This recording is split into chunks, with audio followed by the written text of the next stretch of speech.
Content de tous vous voir encore une autre fois où on se réunit avec les communautés chrétiennes même. Et c'est toujours bon de se réunir pour partager la parole dans le Seigneur, notre frère et nos Christ. Et c'est des affaires que il faut continuer à faire. Ça nous aide vraiment à grandir, c'est dans le Seigneur. Et tu vas te présenter parce que c'est la première fois qu'on te voit au comité chrétien. Tu peux dire ton nom, qu'est-ce que tu fais à l'école. Ok. Ah, ok. C'est ta première session? Alors, prends le programme que je veux. Bien sûr.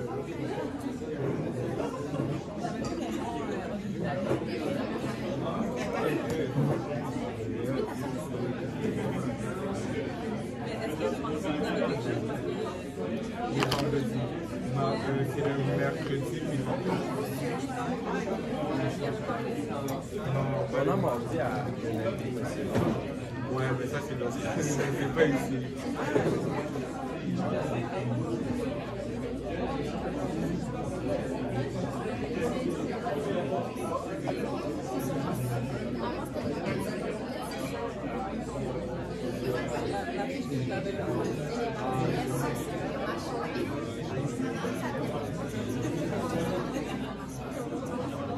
Ouais, tu peux continuer. Tu parlais de ton programme. Ok. Ok.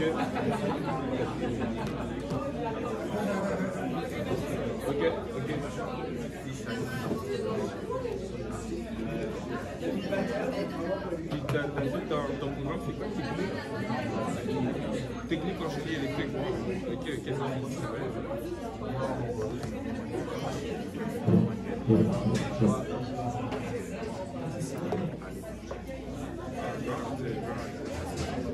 Ok, content d'avoir avec nous, c'est bien content d'avoir avec nous et notre sœur va te présenter. Content de te voir.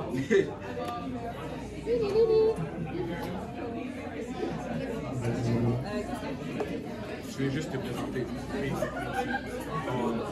Qu'est-ce que tu fais dans la vie? Qu'est-ce que tu fais ici?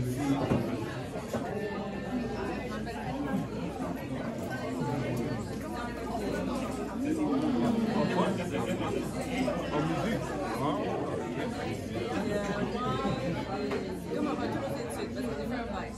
Oh, nice.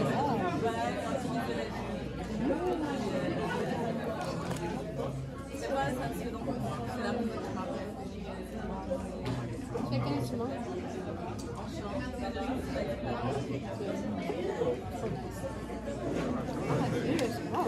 On a besoin de musiciens, hein, par contre. Pas le royaume. Amen. Ça fait un plaisir.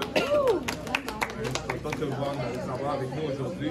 Et ici, on se réunit chaque mercredi à partir de midi. Désolé pour aujourd'hui, un petit peu de retard qu'on a eu, mais normalement, on est là à partir de midi, on accueille les gens qui veulent à partir de midi.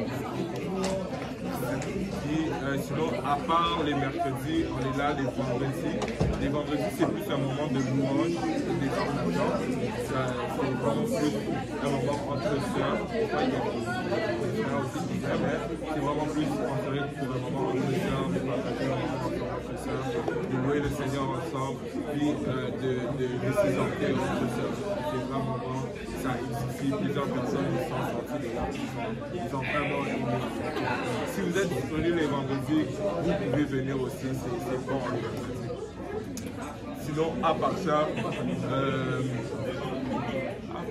annonce extérieure, pas vraiment d'annonce, mais à part ça, ça c'est plus pour les personnes qui n'ont pas de communauté chrétienne, qui ne vont pas vraiment à l'église. Si vous n'avez pas vraiment d'église particulière, nous on vous invite à notre église le dimanche. Vous savez, on trouve que c'est vraiment important en tant qu'enfant de Dieu d'aller à l'église. C'est ça qui te fait vivre, c'est ça qui te fortifie dans ta foi. Donc si vous n'avez pas d'église dimanche, laissez-nous savoir, on peut s'arranger, on peut vous chercher pour aller vous écouter chez vous après. On est à l'église à la longueur de la journée, donc c'est vraiment pas un problème. Là, c'est vraiment si vous n'avez pas d'église, laissez-nous savoir. Même, sinon, en partage, je pense que je n'ai pas d'autres annonces. Parce que j'ai oublié de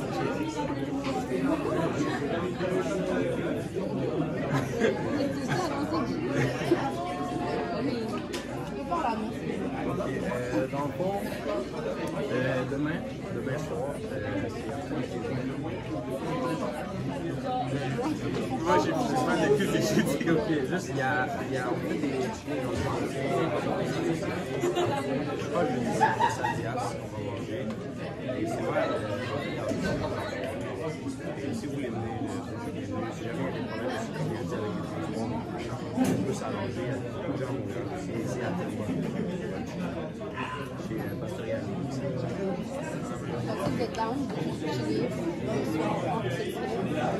laissez-nous savoir, puis on va nous chercher. Et si aussi, si vous êtes gêné de comme aller à l'église en premier, c'est bien, ça va parler à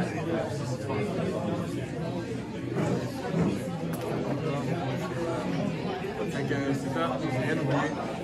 Et bon, amen. Et aujourd'hui, on va continuer justement la parole de Dieu.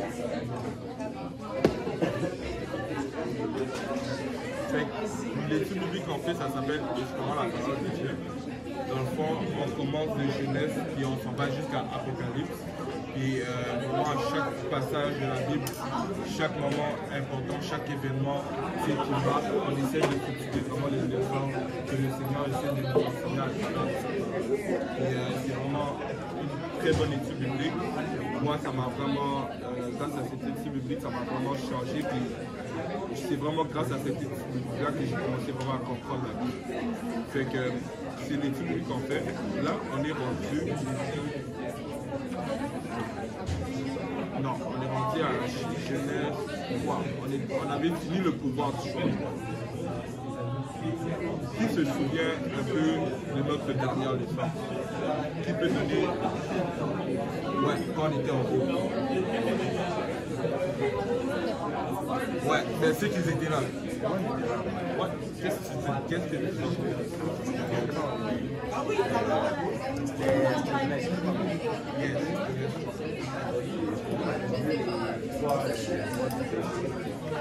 Ok, je crois avoir du péché.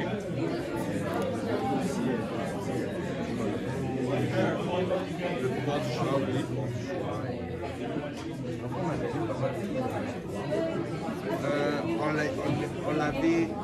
On l'avait presque fini. Non, on avait lu toutes les. On était rendu comme à la moitié. Ouais. Puis on avait parlé aussi de deux voies. Quand on va souvent commettre un péché, il y a souvent deux voies qui sont dans nos têtes. C'est quoi les deux voies qu'on avait parlé? Yes. Je crois qu'il y a condamnation. La voie de la conviction. Fait que oui, là, il y a la voie de la condamnation, il y a la voie de la conviction.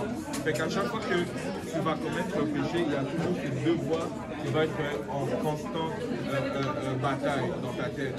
Et la voie de la condamnation, c'est vraiment cette voie qui va te pousser à t'éloigner de Dieu, qui va te dire que, ah voilà, tu as encore péché, mais ça ne sert à rien que tu continues à prier, ça ne sert à rien que tu continues à lire la parole de Dieu, ça ne sert à rien que tu vas à l'église, parce que, anyway, tu vas finir par toujours commettre les mêmes péchés. Et cette voie, en fait, c'est vraiment cette voie qui va te pousser de la face de Dieu, qui va te pousser de la face de l'Éternel. Comme on avait vu avec Adam, quand ils ont mangé du fruit de l'arbre de la connaissance du bien et du mal. Mais qu'est-ce qui s'est passé? C'est que la Bible dit que l'homme et sa femme se cachèrent loin de la face de l'Éternel. Donc ils ont laissé vraiment la voie de la condamnation prendre le dessus. Mais on a vu que tout de suite après, la Bible dit, mais l'Éternel Dieu appela l'homme et lui dit, où es-tu? où il y a toujours cette voix qui va vouloir te rapprocher de Dieu, qui va te dire que tu sais, relève-toi, continue à marcher, ne t'en fais pas pour cela, je veux te fortifier. Ça, c'est vraiment la voix de Dieu, ça, c'est vraiment la voix de la conviction. Amen. Et ensuite de ça, quand on a vu que Dieu est venu pour voir l'homme et pour leur demander d'où ils sont, ben, qu'est-ce qui s'est passé? C'est qu'il a dit, ben, est-ce que vous avez mangé du fruit que vous avez interdit de manger? Et en leur demandant cette question, qu'est-ce qu'ils ont commencé à faire? C'est qu'ils ont commencé à pointer du doigt. L'homme dit, ah, c'est la femme que toi tu as mis, et la femme dit, non, c'est pas ma faute, c'est la faute du serpent. Et ils ont commencé à pointer des doigts, tout le monde sauf eux-mêmes. La leçon derrière cela, c'est juste que des fois, il faut arrêter de blâmer les autres pour des choses que nous commettons nous-mêmes. Des fois, il faut vraiment se regarder à nous-mêmes, en premier, analyser nous-mêmes en premier, au lieu de pointer des doigts des autres personnes en premier. Et c'est à peu près là où on était rendu, un petit résumé. Là, on est rendu vraiment au premier jugement. On va vraiment voir le premier jugement qui est arrivé sur cette terre. Parce qu'ils se sont fait juger par le choix qu'ils ont fait de désobéir à la parole de Dieu eux-mêmes. Et juste avant de commencer, on va juste élever nos voix pour prier ensemble afin que la parole de Dieu puisse nous parler aujourd'hui. Élevons nos voix puis prions tous ensemble. Te remercions Seigneur pour ta bonté et ta grâce.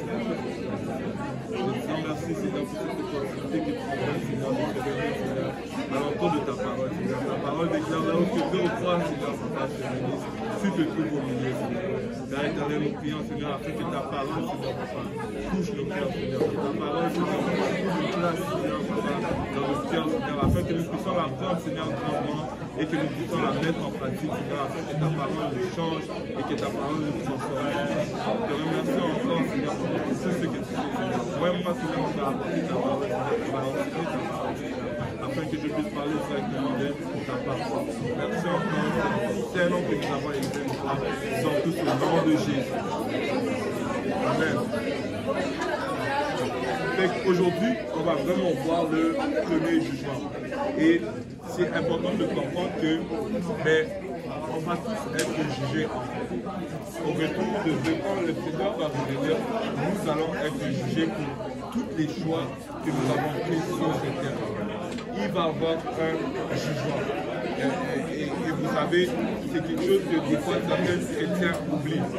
Et quand on va se rendre devant Dieu, quand on va être devant le Tout-Puissant, devant Dieu, lui qui est mort à la croix pour le pardon de nos péchés, on n'aura pas, il n'y aura pas, c'est pas le moment de se justifier en fait pour les choix que nous avons faits. Ça ne sera pas le moment de se justifier parce que nous allons juste être jugés. On ne pourra pas parler. Quand il va vouloir nous juger sur certains choix que nous avons faits, sur certains péchés que nous avons commis, on n'aura pas le droit de parole pour dire que c'est à cause de ça, c'est à cause de ça. Non, on va être jugé. Et c'est pour ça que c'est important. Les choix que nous faisons sur cette terre doivent être sous la parole de Dieu. Les choix que nous faisons sur cette terre sont très très importants. Et nous devons être conscients de cela. Amen. Oui.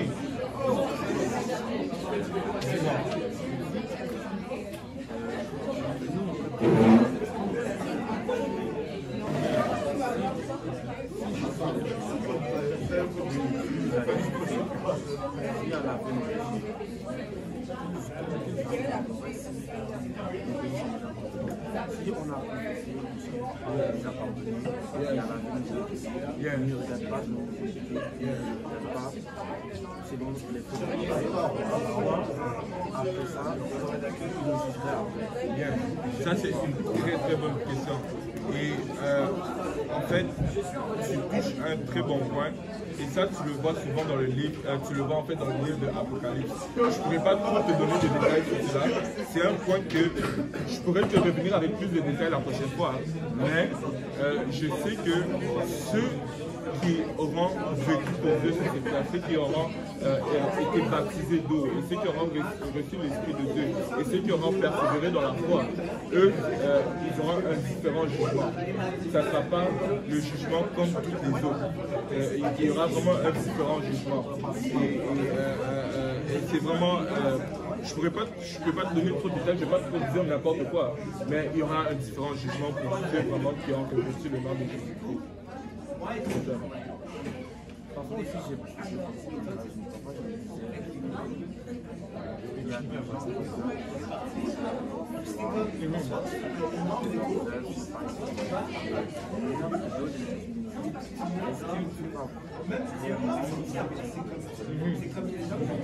Ouais, c'est vraiment un très bon point. Je vais noter ta question.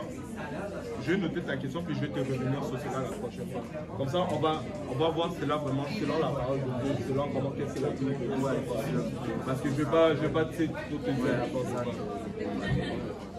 Yes. Pas par sa question, mais de ce que j'ai compris, de ce que j'ai compris. Il va me juger, mais par rapport au fait si on s'est répandu. Parce que si tu pêches et que tu te dis dans ta tête, Dieu va pardonner de toute façon, Dieu va pardonner de toute façon.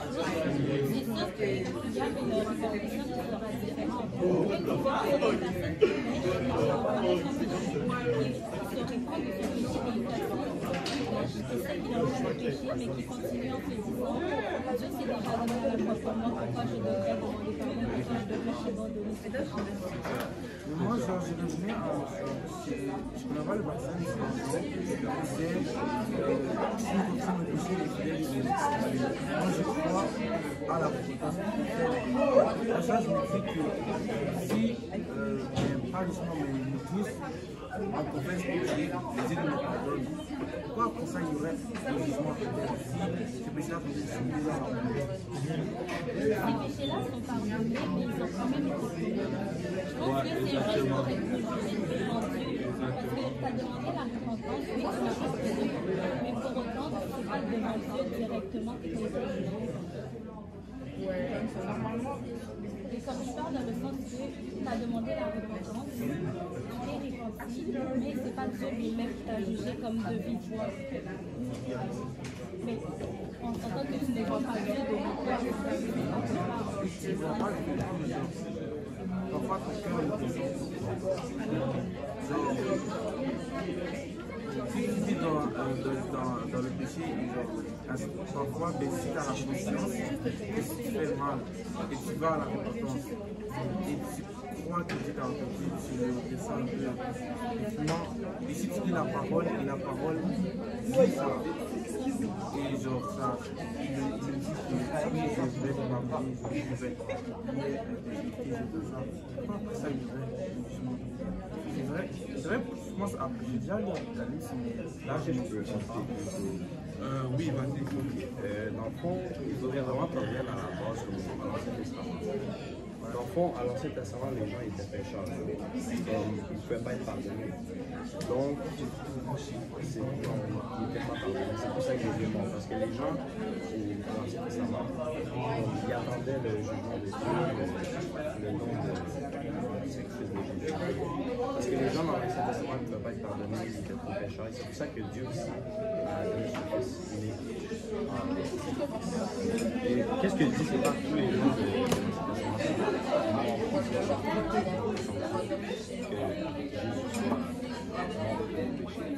Et un truc, c'est que ça revient un peu au choix le pouvoir du choix.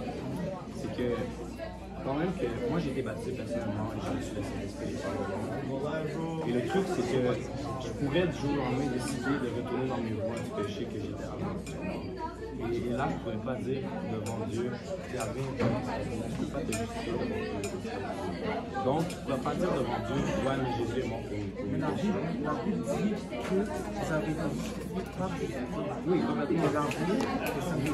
Mais tu peux voir aussi Jésus comme parce que si Jésus il est mort pour tes péchés, donc ça va être comme ton avocat de Dieu. Et quand tu vas arriver, en même temps que ton avocat il sait que tu as tué comme 3 personnes, et tu arrives en cours et tout le monde a les preuves comme toi, est-ce que ton avocat va voir c'était la peine ou tu auras une peine?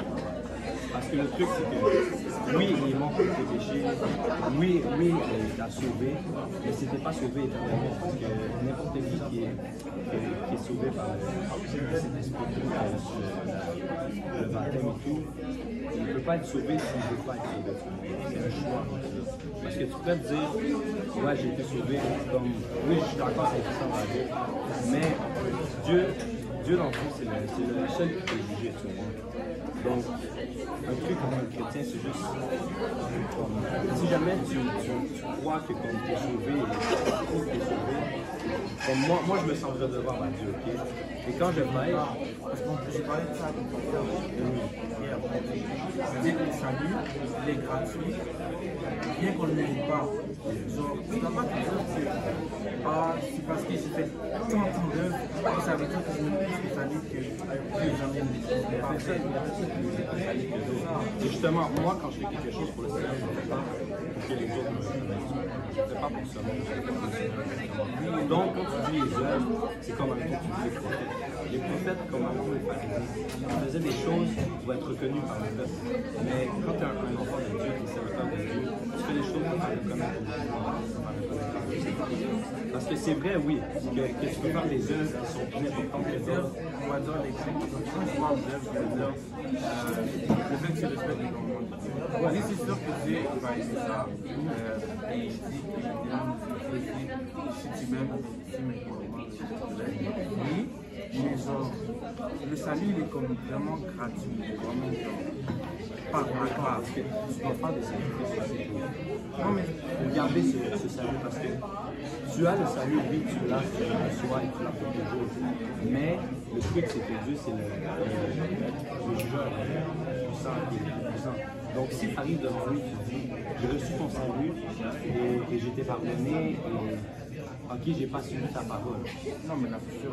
Mais Ça c'est ça. aussi, mais comme je pense que le salut, ça aide aussi, genre le Saint-Esprit va t'aider à enlever, on va dire, les choses que tu faisais. Genre, ça serait illogique que tu es sauvé, tu as eu le salut, mais tu continues à pécher, tu continues à désobéir. Ça serait illogique. Ça, Je vais entendre son point. Là, ce que je me rappelle plus quel cet exactement, j'ai essayé pour le baptême. Mais dans le livre de Galates, je pense que c'est Paul, quand il parlait avec les Juifs, il leur disait ce ne sont pas les œuvres qui vont te sauver.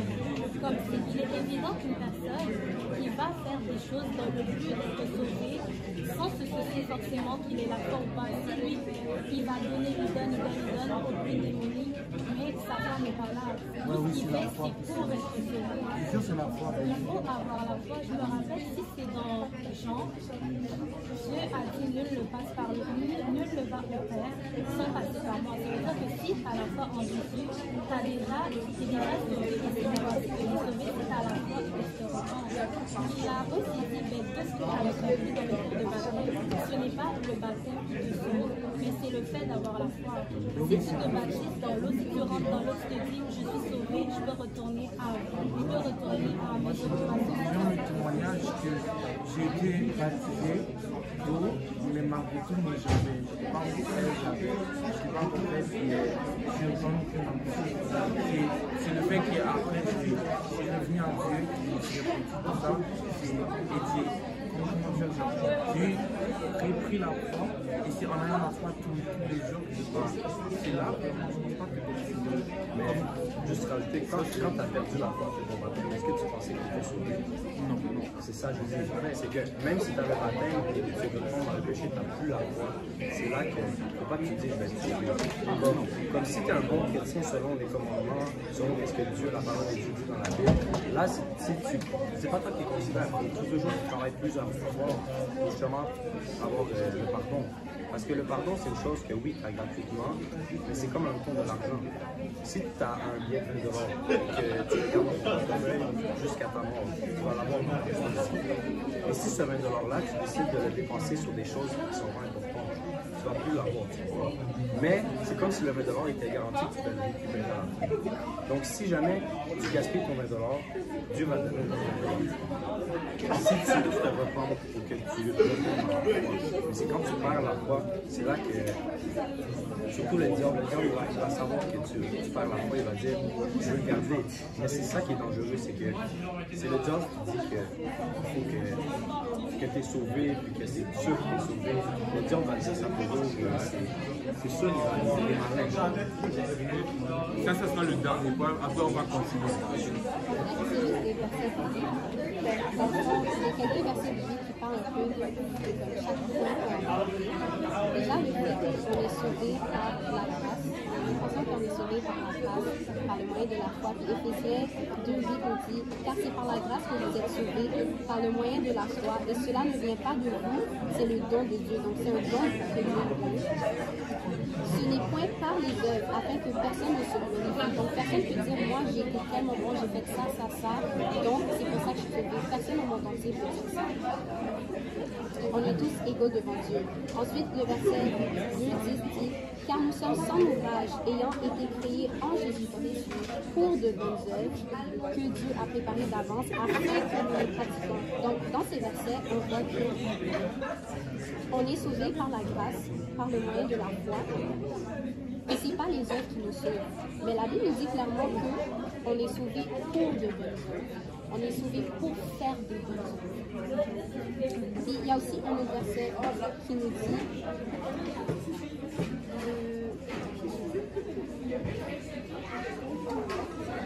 si nous confessons nos péchés, il est juste et fidèle pour nous pardonner et pour nous purifier de toute iniquité. Si nous disons que nous n'avons pas péché, nous le faisons menteur et sa parole n'est pas en nous. Mais juste avant ça, le chapitre de 1 Jean 1 parle justement de Jésus qui est venu, de Dieu qui a été manifesté dans la chair. On l'a vu, il a rendu témoignage.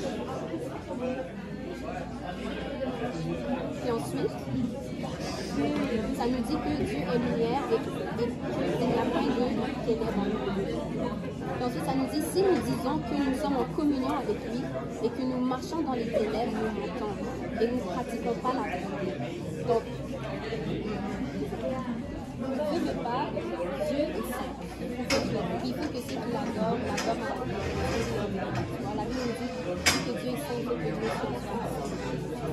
Donc oui, il nous glorifie, il nous justifie, mais ça ne doit pas, dans le fond, il faut juste qu'on soit clair que ça ne doit pas être une excuse pour qu'on continue à marcher dans le péché, parce que ce n'est pas la vraie. Moi, je pense que certainement, c'est pas vouloir être la chose que c'est, pouvoir maintenant faire l'effort d'être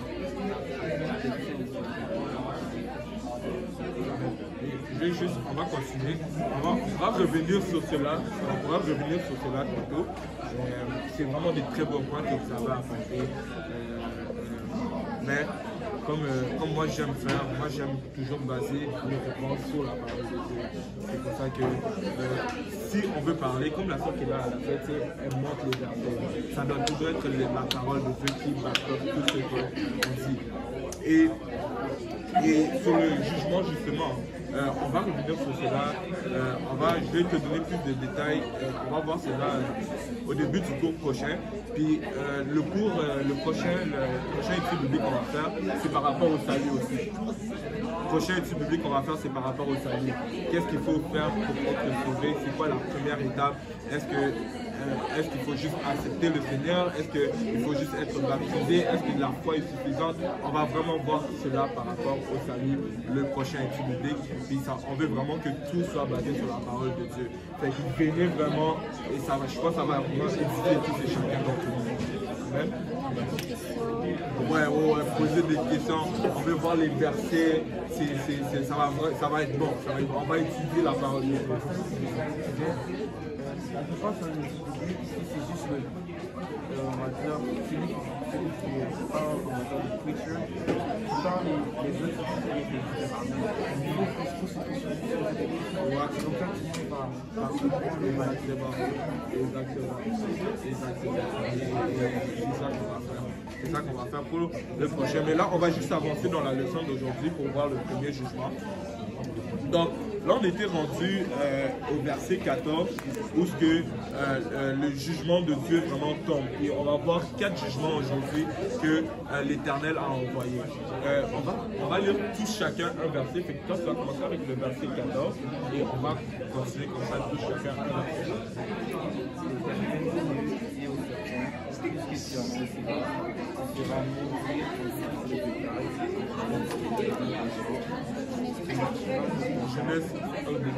C'est Genèse 3, verset 14. C'est au début des livres. Est-ce que tu peux recommencer? Puisque tu as fait cela, tu seras maudit sur tout le bétail et en tous les animaux des champs. Tu marcheras sur ton ventre et tu mangeras de la poussière tous les jours. Amen. L'Éternel Dieu dit au serpent, puisque tu as fait cela, tu seras maudit entre toutes les bétails et entre tous les animaux des champs. Tu marcheras sur ton ventre et tu mangeras de la poussière tous les jours de ta vie. Et ça, c'est la première, ça c'est le premier jugement. Le premier jugement est envoyé sur le serpent. Et le premier jugement, c'est qu'il sera maudit entre toutes les bétails, entre tous les animaux. Et je vais poser une question comme ça. Qui ici aime les serpents? J'ai vu son side-eye. Personne n'aime les serpents. Et qui aurait eu un serpent comme animal de compagnie? Comment ça compare? Parce que j'aime les reptiles, mais genre le serpent que tu parles. Non? Ok. Et c'est vraiment... Et ça c'est vraiment... Et ça, c'est vraiment la malédiction qu'on a envoyée sur le serpent. Vraiment, et ça, on le voit de nos jours aujourd'hui, que quand on parle de serpent, tu sais, déjà, juste l'imaginer dans notre tête, ça nous donne des frissons. Et moi, je me rappelle quand j'étais petit, je sais pas si c'était les camps de jour, je sais pas si vous avez eu ça, les camps de jour, ou je sais pas si c'était les sorties de fin d'année, ouais, où est-ce qu'on te faisait essayer les serpents, où est-ce que tu pouvais le mettre, et là, le serpent. Des fous, des vrais. Des fous, c'est pas juste la peau. Toi aussi, On a fait ça avec les enfants l'année dernière. Ah, tu travaillais au camp de jour? C'est déjà fait un piton. Mais c'est ça. Mais c'est ça le truc. En fait, je me rappelle quand j'ai vu ça, j'avais peur. Ils l'ont mis sur toi. Hein. Non, moi j'ai pas pris. Ça, dit non, tu t'es couru et tout là. Et c'est vraiment ça, parce que le serpent, en fait, c'est comme un animal un peu maudit. Vous allez le remarquer, ceux qui vivent avec les serpents, là, ceux qui ont des serpents d'animal comme animal de compagnie, vous questionnez sur... Parce que c'est agressif. Vous questionnez sur eux. Et c'est vraiment ça, le serpent a été maudit à cause de cela. Et ensuite de ça, l'Éternel dit, tu marcheras sur ton ventre. Et si vous faites vos recherches, je pense, j'aurai même une vidéo à vous montrer peut-être le prochain cours. On peut voir que sur le serpent, sur son ventre, il y a comme des souches. Parce qu'avant le serpent, apparemment, il y avait des pattes. Il y avait des pattes. Mais là, à cause de ce qu'il avait fait, ben, il a eu cette malédiction que maintenant, il va marcher sur son ventre. Et en plus qu'il va marcher sur son ventre, l'Éternel dit, tu mangeras de la poussière tous les jours de ta vie. Dans ce passage, on peut voir comme un genre de dualisme entre l'animal, le serpent, et le diable. Quand tu regardes le livre de Apocalypse, ça te dit que le diable est considéré comme le serpent en chair. Et ce passage, c'est comme si que Dieu envoie la malédiction au serpent, parce que nous voyons du côté physique, il nous dit, tu marcheras sur ton ventre. Et ensuite de ça, il dit, tu mangeras de la poussière tous les jours de ta vie. Je ne sais pas si vous le savez, mais un serpent ne mange pas la poussière. C'est pas ça son alimentation. Et un serpent, je pense que c'est un carnivore, il mange de tout. Ouais, il mange vraiment de tout. Et quand il dit tu mangeras de la poussière tous les jours de ta vie, en fait, cela, c'est comme une expression que je pense que nous connaissons tous pour dire que je vais te faire manger de la poussière. Je vais te je te batte là, tu vas morfler. Et c'est ça que l'Éternel essayait de dire ici. Et ensuite de ça, quand il dit, et tu mangeras de la poussière tous les jours de ta vie, on peut voir comme si que le prochain verset, il expliquait en fait comment est-ce qu'il va faire manger la poussière au serpent. Si tu peux lire le prochain verset, le verset 15.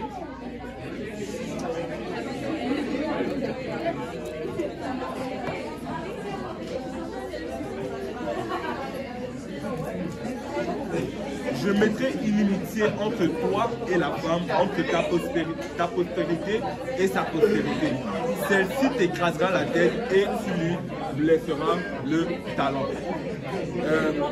Une question comme ça. Ça veut dire quoi inimitié? Est-ce qu'il y en a qui le savent? Ça veut dire une haine. C'est comme il y aura une haine. Ça veut dire une haine. C'est comme une chicane. Vous êtes en chicane, vous ne vous aimez pas là. Vous ne vous aimez pas. Et il dit, donc je mettrai une unité entre toi et la femme, entre ta postérité et sa postérité. Hein? C'est l'hostilité exactement. Et ici, on parle de la postérité de qui? Quand il dit la postérité de la femme, selon vous?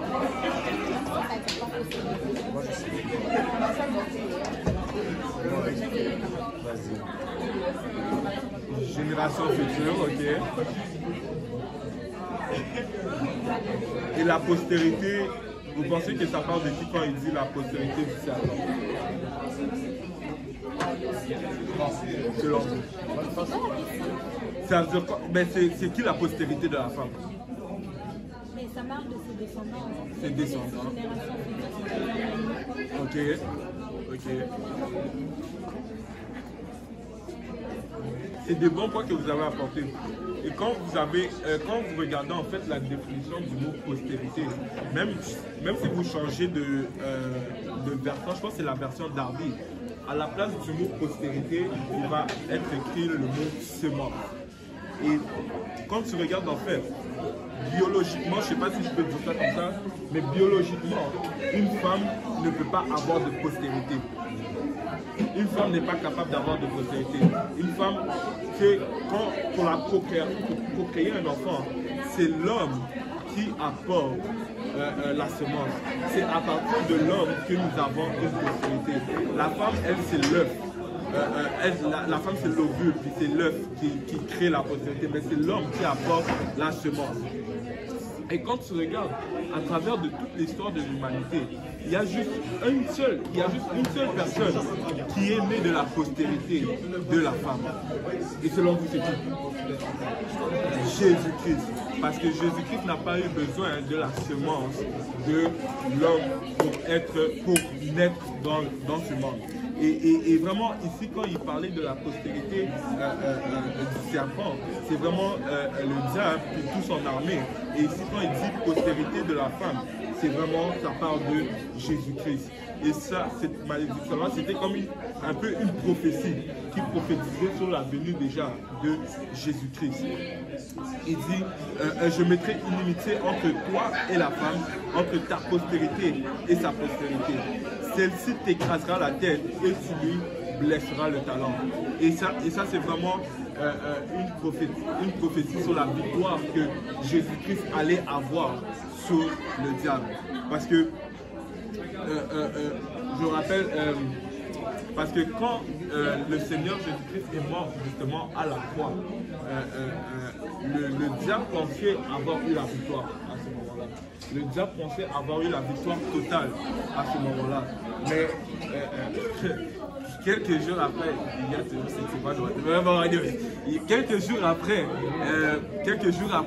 quand 3 jours après, quand Jésus-Christ est ressuscité, c'est là que nous avons eu la victoire totale sur le diable. C'est là que nous avons pu avoir la vie éternelle parce que Jésus-Christ a pu ressusciter.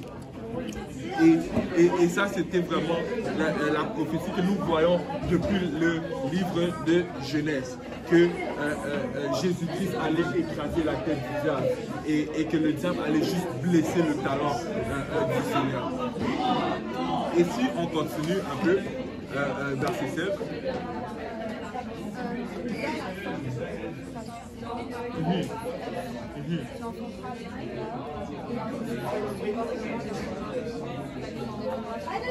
Il dit à la femme, j'augmenterai la souffrance de tes grossesses. Tu enfanteras avec douleur.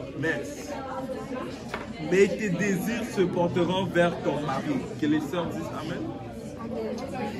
Oh, j'ai pas eu les sœurs. Ok, on va essayer de décortiquer alors. Ça dit, il dit à la femme, je montrerai la souffrance de tes grossesses.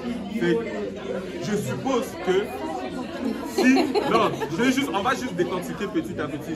On va juste supposer que si, on va dire, tout ça ne serait jamais passé, ben, c'est si la femme aurait enfanté, si la femme aurait eu la grossesse, mais il n'y aurait pas eu de douleur, il n'y aurait pas eu de, il n'y aurait pas eu cette douleur durant 9 mois où ce que la femme va se dire que le Seigneur vous fortifie. Amen, les sœurs. Que le Seigneur vous fortifie. Puis, oui. Si elle n'avait pas eu ce péché-là, est-ce qu'il y aurait la population? Oui, parce qu'on va le voir même après que Dieu avait donné, même pas, c'est même dans Genèse 2, où il dit vous devez vous reproduire selon vos espèces. Ok, donc il est même déjà avant des années, exactement. On serait déjà genre dans le... Mais moi je pense pas qu'on serait... Je pense dans le journal de terrain, alors. Sûrement. Mais parce que c'est pas ça. Mais moi je vais logiquement parlant ça aurait été ça. Moi, il n'y a pas eu de douleur. Exactement. Si on aurait été dans le jardin d'Éden, alléluia, j'aurais été content. Mais là c'est pour ça les petits bébés parce qu'on n'est pas là. Exactement. Mais c'est ça, à cause de cette malédiction maintenant, la femme a la douleur pendant qu'elle enfante. Bon, oui. C'est pas juste la femme qui a des jugements. Je sais qu'il y a des gens peut-être qui pensent ça là. Mais c'est pas juste la femme. On va le voir tantôt. Donc, ensuite de ça, il dit, tu enfanteras avec douleur et tes désirs se porteront vers ton mari, mais il dominera sur toi. Et ici, quand il dit ça, en fait, ça ne veut pas dire que ton mari, bon, parce que c'est l'homme de la maison, c'est lui qui apporte l'argent à la maison, c'est lui, hein, quand il rentre à la maison, hein, il va comme ça, il s'assoit, il met la télé, bon chéri, tu me cuisines, nanana, fais-moi cette nourriture. Lui, il fait rien, il s'occupe même pas des enfants, rien. C'est pas ça que le Seigneur essaye de dire à ce passage-là. En fait, quand il dit tes désirs se porteront vers ton mari, mais il dominera sur toi. En fait, qu'est-ce qu'il essaie de dire par là, c'est que la valeur de la femme va être augmentée par son mari. Et je peux donner un exemple en fait. Ça c'est le meilleur exemple que je peux donner. Imaginez, ok, une sœur, elle est mariée. Là, elle achète cette robe, cette magnifique robe qu'elle voit. Elle achète, wow, quelle belle robe. Puis elle achète la robe. Elle dit je vais porter ça le dimanche, c'est sûr que tout le monde va aimer. Elle prend la robe, elle met le dimanche, elle va à l'église, hein, elle est fly, elle est la sœur là, elle est belle. Puis durant toute la journée, on est en train de la complimenter. Waouh, ta robe est belle. Waouh, où est-ce que tu as acheté ta robe? Waouh, est-ce que tu peux me prêter ta robe? Je ne sais pas si vous me prêtez vos robes, mais waouh. Oh ouais. Waouh. Durant toute la journée, on la complimente sur sa robe. Waouh. Mais si à la fin de la journée, elle rentre à la maison, puis son mari la voit sur sa robe, il dit bon, chérie, honnêtement, je pense que sincèrement, cette robe, c'est pas ma robe préférée que tu portes. On va dire c'est ça. Mais tous les compliments qu'on lui a dit durant cette journée-là n'aura aucune valeur à ses yeux. Parce que c'est vraiment le compliment de son mari qui importe le plus. Et c'est ça que le Seigneur essayait de dire. Tes désirs se porteront vers ton mari.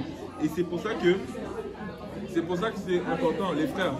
Quand je parle pour moi aussi, je m'inclus là-dedans. Hein. Quand on va se marier, c'est important de complimenter les sœurs.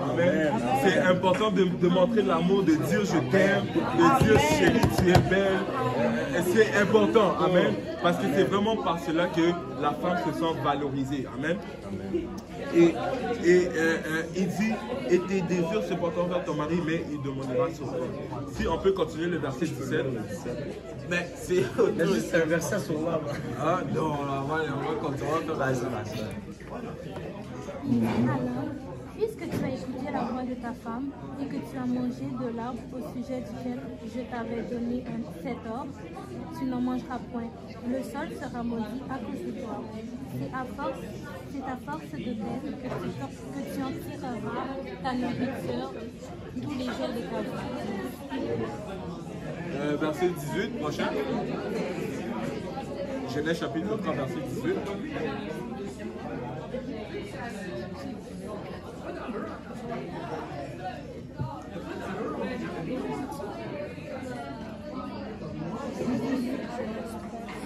Donnez ton téléphone.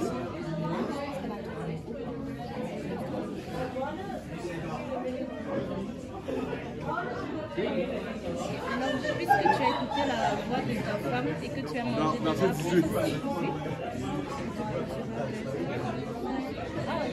il te produira des épines et des ronces et tu mangeras de l'herbe des champs. Amen. Et ici, il envoie la malédiction. Il maudit en fait le sol. Et il dit, le sol sera maudit à cause de toi. C'est à force de peine que tu en tireras ta nourriture tous les jours de ta vie. Il te produira des épines et des ronces et tu mangeras de l'herbe des champs. Et ça, c'est vraiment la malédiction qu'il a envoyée sur la terre. Mais maintenant, à cause de ça, ça sera dur de soutirer du bon pourdoux là, sur la terre. Ça sera dur de soutirer des bonnes herbes, des bons fruits. Et ça prend du temps. Je ne sais pas si... Est-ce qu'il y en a qui font du jardinage? Moi, j'essaie de faire du jardinage. Je vais commencer. Tu vas commencer? Ok. Jardinage, il n'y en a pas d'autres. Mais quand tu fais du jardinage, en fait, c'est compliqué, c'est dur.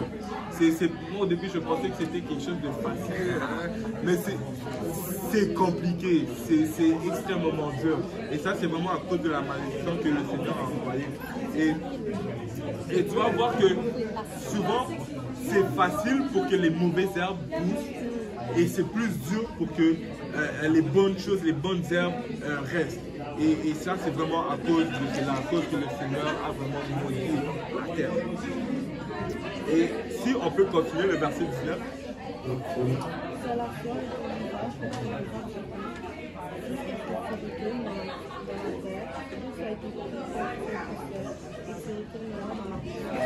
Amen. Et il dit à l'homme, c'est à la sueur de ton visage que tu mangeras du pain jusqu'à ce que tu retournes dans la terre, d'où tu as été pris, car tu es poussière et tu retourneras dans la poussière. Et ça, c'est la malédiction qui a été envoyée sur l'homme. Il dit, c'est à la sueur de ton visage que tu mangeras du pain. Que toutes les femmes disent Amen. Amen. Nous voulons travailler. Amen. Écoute, la Bible dit, c'est à la sueur de ton visage. Un homme doit travailler. Un homme doit travailler. Les hommes doivent travailler. Et un homme qui reste à la maison, pardon. Non, vas-y. Moi, je sais pas si je suis un old head ou un old school, mais un homme doit travailler. Amen. Un homme doit, c'est lui qui apporte la nourriture à la maison, c'est lui qui s'occupe de la maison, qui doit pourvoir pour la maison, c'est lui qui apporte l'argent à la maison. C'est la job de l'homme, c'est le travail de l'homme. Et il n'y a pas de moyen facile de s'enrichir, il n'y a pas de moyen facile. La Bible dit c'est à la sueur de ton visage. Tu dois suer. Il y a ce geste qu'on fait au Congo. Tu prends la sueur et tu prends la sueur et tu frappes comme ça. Ça veut dire j'ai travaillé. Ça veut dire que tu frappes comme ça. Ça veut dire que j'ai vraiment travaillé. Et c'est vraiment ça. Dieu a envoyé cette malédiction afin que l'homme travaille. L'homme doit travailler. Et on va continuer le verset 20. On a déjà fini. Le verset 20. Adam donna à sa femme le nom d'Ève, car elle a été la mère de tous les vivants. La Bible dit, Adam donna à sa femme le nom d'Ève, car elle a été la mère de tous les vivants. Et vraiment, nous sommes tous des descendants en fait de cette fille. Comme la Bible dit, elle est la mère de tous les vivants. Si tu es vivant, c'est que Ève est parmi tes ascendants. Et si tu peux continuer. L'Éternel Dieu fit à Adam et sa femme des habits de peau, et les en revêtit. L'Éternel Dieu fit à Adam et à sa femme des habits de peau et il les en revêtit. Et ici, quand tu regardes vraiment la traduction pour le mot habit de peau, tu vas voir en hébreu, ça va te dire c'est tutonet. Et en fait, pourquoi l'Éternel a fait cela? Quand tu regardes, si tu retournes un peu, en arrière, tu vas voir que quand l'homme avait commis le péché, quand il avait mangé du fruit de l'arbre de la connaissance du bien et du mal, la Bible te dit qu'ils ont pris des feuilles de figuier pour s'en faire des ceintures. Et quand tu regardes le mot ceinture, en fait, ça c'est Agora, c'est vraiment ce qui signifie un cachette. C'est vraiment pour cacher les parties. Mais malgré le fait qu'ils avaient cela, tu peux voir que quand Dieu s'est présenté dans leur présence, Dieu s'est manifesté. L'homme a dit ceci. L'homme a dit ceci. Il répondit, j'ai entendu ta voix dans le jardin et j'ai eu peur parce que je suis nu et je me suis caché. Donc malgré le fait qu'ils avaient des agoras, des cachettes, ils ont même reconnu par eux-mêmes que cela n'était pas assez quand ils se trouvaient dans la présence de Dieu. Et quand tu regardes vraiment ensuite de cela, Dieu a fait des habits pour eux. Dieu a fait des habits de type de mec. C'est vraiment des habits qui vont ouvrir à partir de tes épaules jusqu'en bas des genoux. Et ça, c'est vraiment, on peut comparer cela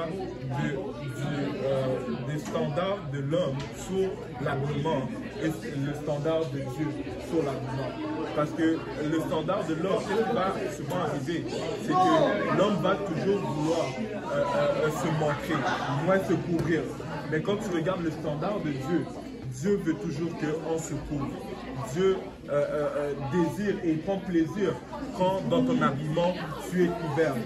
Tu ne te démontres pas, tu ne montres pas ton corps à n'importe qui. Et ça, c'est vraiment le standard de Dieu et c'est vraiment important dans notre habillement de se couvrir.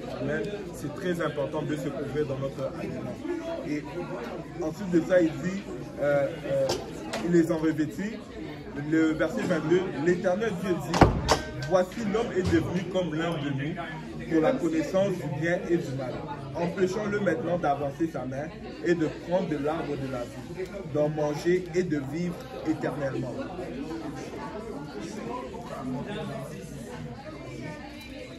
Et de vivre éternellement. Si tu peux continuer, le verset 23.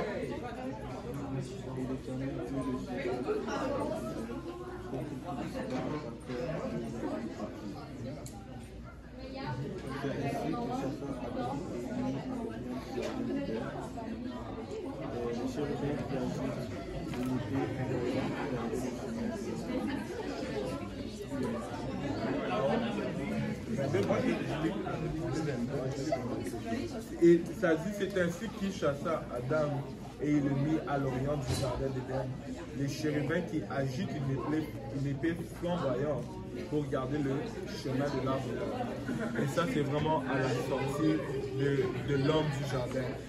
On voit vraiment que à cause qu'ils avaient une nature maintenant déchue, Dieu voulait les empêcher de prendre de l'arbre de la vie pour vivre éternellement déchus avec cette nature pécheresse. Donc, qu'est-ce qu'il fait? C'est qu'il les sort du jardin. Et quand il les sort du jardin, la Bible dit qu'il a mis des anges, des chérubins qui agitent une épée flamboyante afin de garder le chemin de l'arbre de la vie. Et ça, c'est vraiment ce qui va conclure le chapitre 3. Mais regardez ceci. En fait, quand tu regardes, en fait, jusqu'à aujourd'hui, nous avons encore accès à la vie éternelle. Jusqu'à aujourd'hui, nous avons encore accès à, si on peut dire ça, à cet arbre de la vie. La Bible dit que si tu regardes, en fait, si l'homme voulait détenir, prendre de ce fruit qui se trouvait sur l'arbre de la vie, en fait, ben, il fallait qu'il fasse un demi-tour. Il fallait qu'il re-rentre dans le jardin d'Éden. Mais devant le jardin, il y avait quoi? Il y avait des chérubins qui agitaient des épées.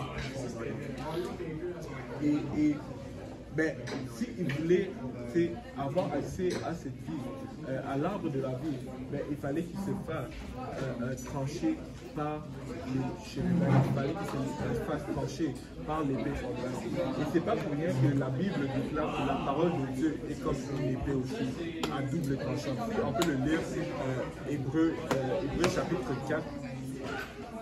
Hébreux chapitre 4, je crois que c'est verset 12. Car la parole de Dieu est vivante et efficace, plus tranchante qu'une épée quelconque à deux tranchants, pénétrante jusqu'à partager âme et esprit, jointure et moelle. Elle juge les sentiments et les pensées du cœur. Amen. Elle est vivante et efficace. La parole de Dieu est vivante et efficace. Elle est plus tranchante qu'une épée à double tranchant. Et c'est vraiment ça la clé, en fait, c'est dans notre temps à nous aujourd'hui, pour avoir accès à la vie éternelle. Nous devons nous laisser trancher par la parole de Dieu. Et qu'est-ce que cela ça veut dire, en fait? C'est que nous devons laisser la parole de Dieu nous corriger. Nous devons laisser la parole de Dieu nous corriger. Si nous voulons avoir accès à la vie éternelle, nous n'avons pas d'autre choix que de nous laisser trancher par la parole de Dieu. Parce que c'est par la parole de Dieu que nous avons le chemin, que nous savons comment se rendre dans le royaume de Dieu. Et c'est vraiment pourquoi c'est important, guys, de lire la parole de Dieu. C'est important de lire la parole de Dieu. Et je l'ai déjà dit 1 million de fois ici, et je le redirai encore. Mais vous savez, la pire chose que tu peux être en tant que chrétien, c'est un chrétien qui va souvent dire: mon pasteur a dit ceci, le frère ou la sœur a dit ça, ma mère a dit ceci, peu importe. En fait, le but c'est, il est écrit. Nous devons voir et se baser toujours sur la parole de Dieu. Nous devons toujours se baser sur ce que la Bible est écrit. Et nous devons plutôt être des chrétiens de il est écrit que on m'a dit ceci. Amen. Et nous devons lire la parole de Dieu parce que c'est vraiment ça qui nous corrige. Si tu peux me lire un dernier passage dans 2 Timothée 3,7.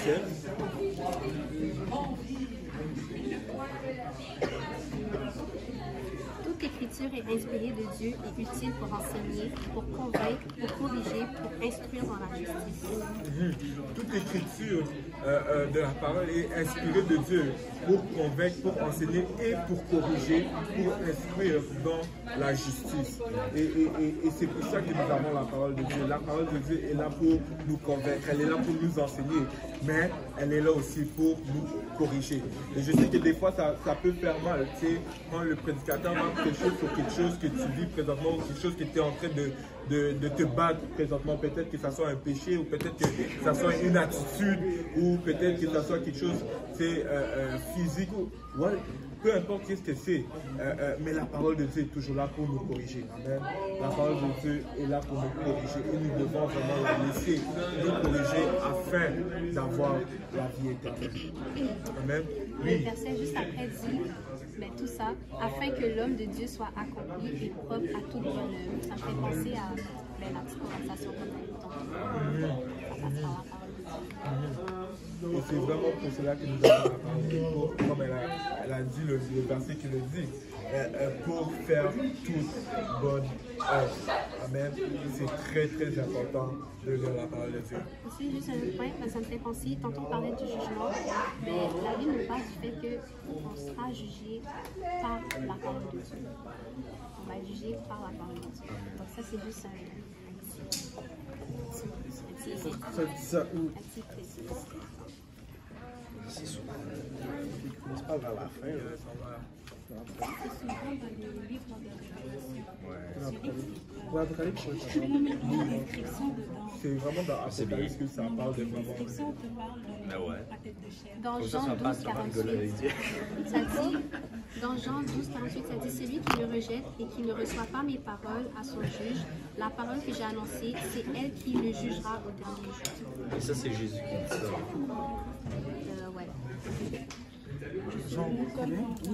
Jean 12, 48. Jean 12, 48.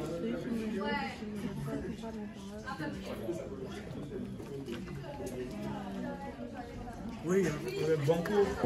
Bye, à la prochaine. Bye bye.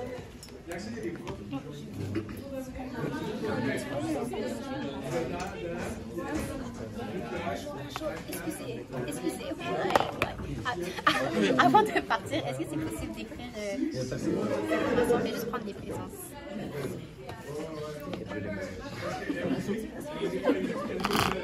C'est quelqu'un qui les avait? Ah, bravo. Ah, merci. Mais il nous dira si on C'est pas sa première fois qu'elle fait des biscuits. Hein. Si on marche, ben, si on marche, Les biscuits à Carly, là. Mais ceux-là, c'est les meilleurs à date. Carly, ça, je ne peux pas me tromper. ça, Carly. On va- Ceux-là, c'est les meilleurs. Ouais.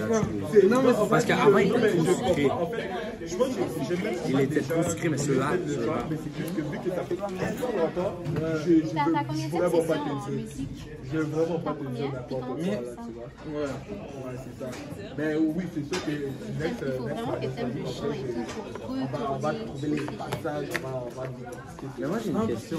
Est-ce que, genre, musique, c'est comme ils t'apprennent tout la musique? C'est vraiment le chant, la guitare.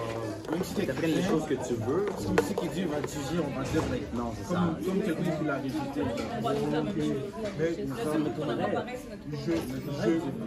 C'est ça. Fait, dans le fond, tu peux prendre genre cours de chant ou cours de guitare, mettons, ou les autres. T'es pas obligé de prendre genre cours, puis c'est tous les instruments. Parce que moi, je suis pas à l'école, c'est pour ça. Mais non, mais dans le programme, on a l'option d'apprendre Je vais vraiment être basé sur ce que la Ça fait longtemps. Mais je pense que c'est vraiment. Combien de minutes? Apprendre guitare, 1 minute 29. Bonjour 3, verset c'est ça. 5. Tu vas laisser le temps. Vas-y.